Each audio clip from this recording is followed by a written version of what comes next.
Hi guys, good evening. In our short discussion series, this is the video number 2. Today I'm going to discuss the acid-base abnormality MCQ that we posted on our Telegram group.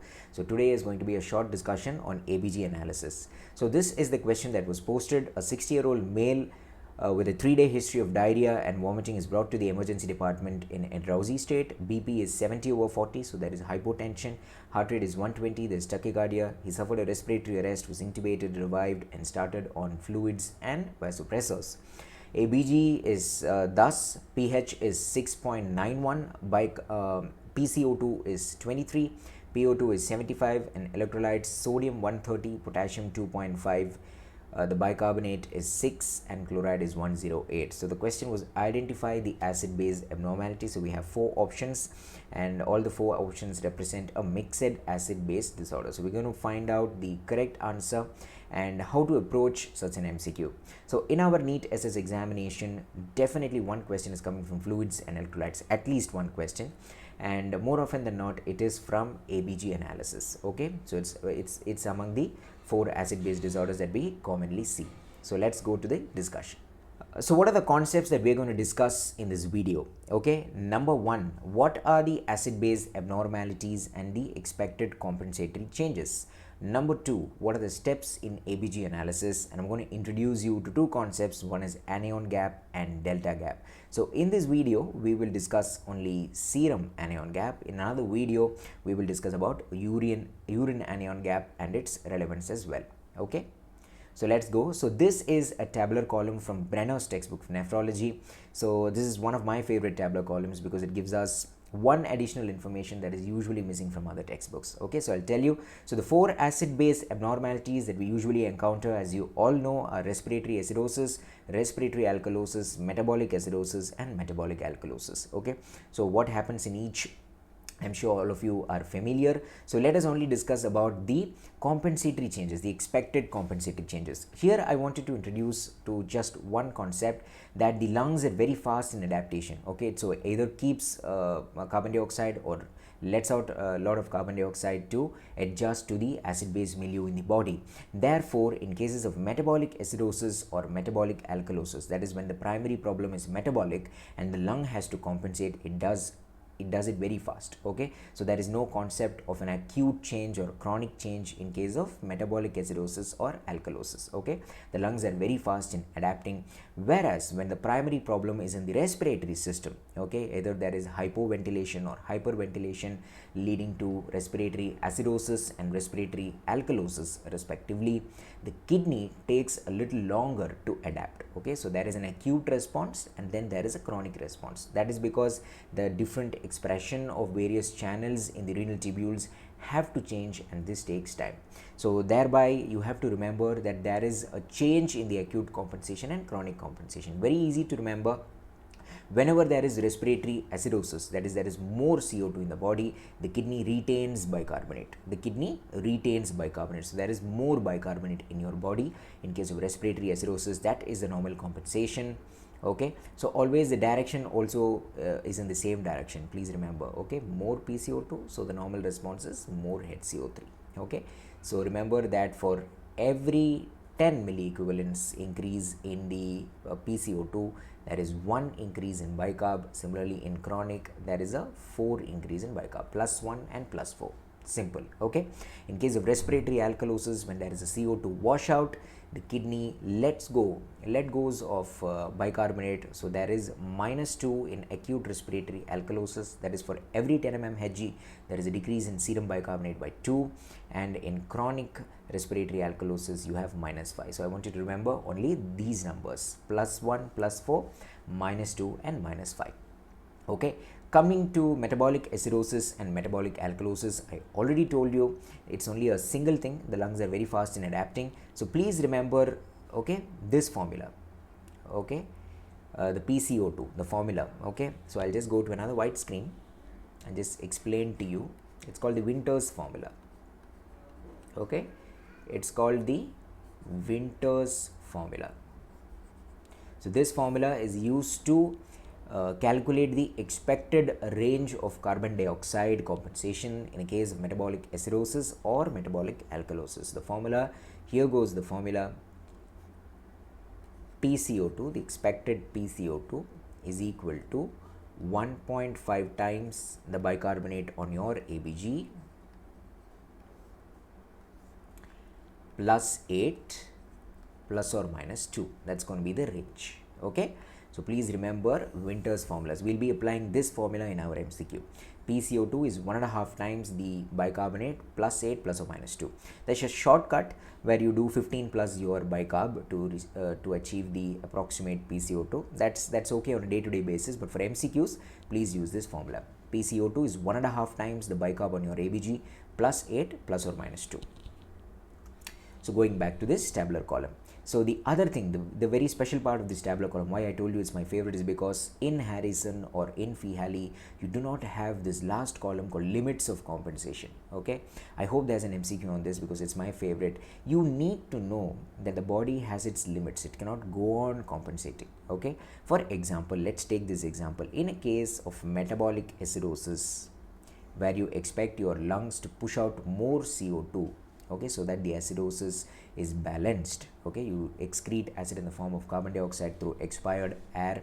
It doesn't that as the acidosis goes severe, it's not like the CO2 is going to come down and then reach zero. It's not like that. Okay, so the limit of compensation is 15 mmHg. So it's very unlikely for you to see PCO2 less than 15 on an ABG. Okay, please remember that. Similarly, in a case of metabolic alkalosis, when you expect your body to hold back carbon dioxide so that you can balance, the limit of compensation is 55. So it's unlikely in a normal case, in an ABG, in a metabolic alkalosis, for your PCO2 to rise above 55. So that is the limit of compensation. Okay, so 15 and 55, please remember that. Okay, similarly, in cases of respiratory acidosis and respiratory alkalosis, you have your limits of compensation. I'll let you read that: 38 and 45, 18 and 15. Okay, so please remember that limits of compensation, another concept that I wanted you to get introduced to. So let's go to analyzing the ABG. What are the steps? So this is from Harrison. This is more than good enough. It's brilliant. So number one, you get electrolytes on ABG as well as serum. Okay, simultaneous serum electrolytes are also very important to verify the veracity of the ABG. Okay, if the ABG is correct. Okay, so generally in practice also, for quick decisions we do rely on the ABG electrolytes. Okay, but more often than not we try to verify it on the serum also. Okay, serum electrolytes very important. So that's step number 2, compare bicarbonate on the ABG and the serum electrolytes to verify the accuracy. Number 3, calculate the anion gap. Okay, and correct it to a normal albumin concentration. So what is anion gap? So I'll introduce you to that concept, anion gap. So as I told in this video, we'll discuss only serum anion gap. So anion gap is sodium minus the addition of bicarbonate and chloride.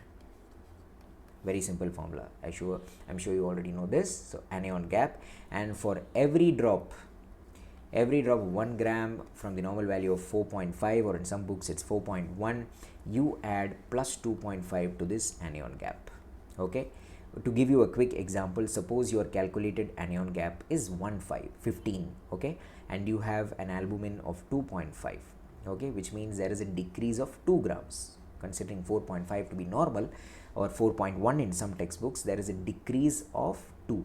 So you add 2 into 2.5, okay, which is 5. So your corrected anion gap is going to be 20. I hope you are clear with the concept. For every 1 gram drop in serum albumin concentration, you have to add 2.5 to your calculated anion gap to get the corrected anion gap. Okay, so going back, and point number 4 and 5, okay, so you have to remember the important causes of anion gap and non-anion gap metabolic acidosis. So what is the normal anion gap? We forgot to discuss that. So the normal range is 10 plus or minus 2. Okay, and usually while calculating the delta anion gap, you usually do it as anion gap minus 12. You consider it as 12. Fine. So 10 plus or minus 2 is the range. So the 4 important causes of high anion gap or anion gap metabolic acidosis are, the first one I want you to remember is lactic acidosis, lactic acidosis, lactic acidosis. Okay, please remember that. That's the most important and most frequent cause that we see. Number 2, ketones. Number 2, ketones. So ketones can be anything. It can be diabetic ketoacidosis, it can be alcoholic ketoacidosis, or it can be starvation ketoacidosis. So basically accumulation of ketones in the body.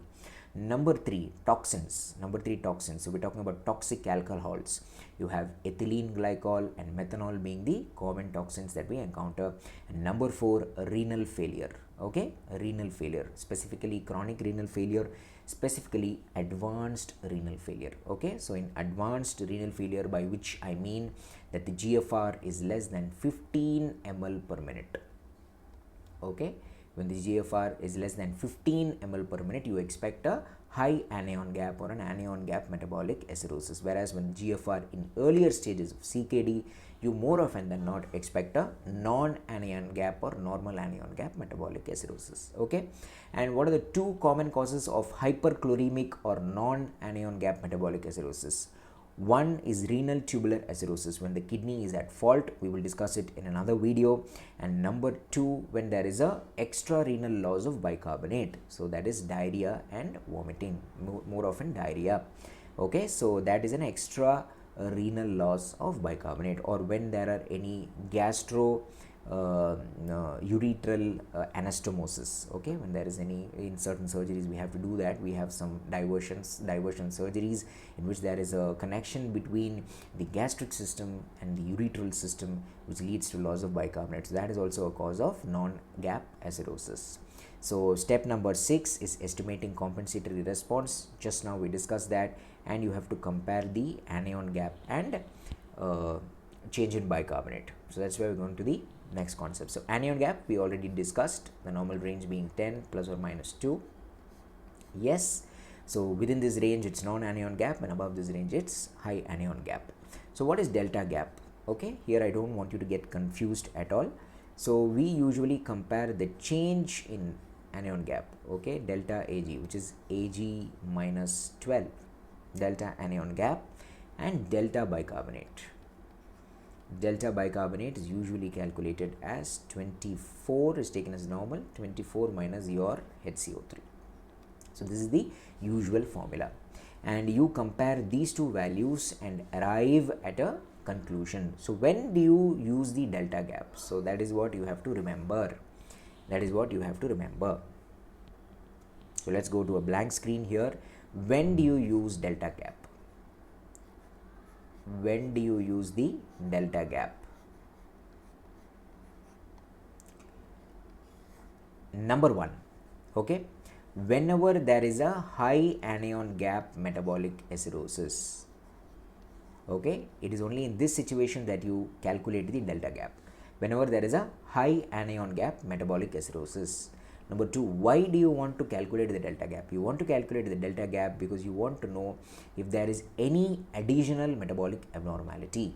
Okay, apart from high anion gap metabolic acidosis, is there a hidden non-anion gap metabolic acidosis or a hidden metabolic alkalosis? So that's why you are calculating the delta gap. So here I am going to tell you a very simple formula. Please remember this formula. Okay, so delta gap, okay, you use this formula, delta anion gap plus your bicarbonate. Remember this formula. Delta gap you calculate as delta anion gap plus the bicarbonate on your ABG. Delta anion gap I already told you is anion gap minus 12. Okay, this plus the HCO3 on the ABG you are going to calculate. And here I am going to tell you the interpretation. Please listen carefully.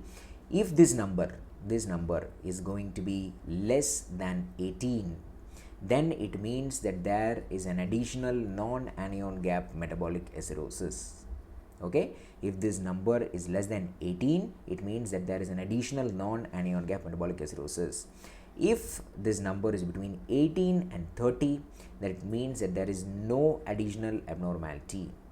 It is a pure high anion gap metabolic acidosis. And in case this number is more than 30, more than 30, then it means that there is an additional metabolic alkalosis. Okay, so are we clear? You calculate, use this formula delta Ag plus bicarbonate, and if the value is less than 18, it means there is an additional non-anion gap metabolic acidosis. If the number is between 18 and 30, there is no additional abnormality. It is a pure high anion gap metabolic acidosis. And if the number is more than 30, there is an additional metabolic alkalosis. So I have introduced you to the concepts of expected changes, the limits of compensation, steps in analyzing the ABG, the anion gap and the delta gap. So we're going to apply this formula to our MCQ. That's what we're going to do now and arrive at the answer.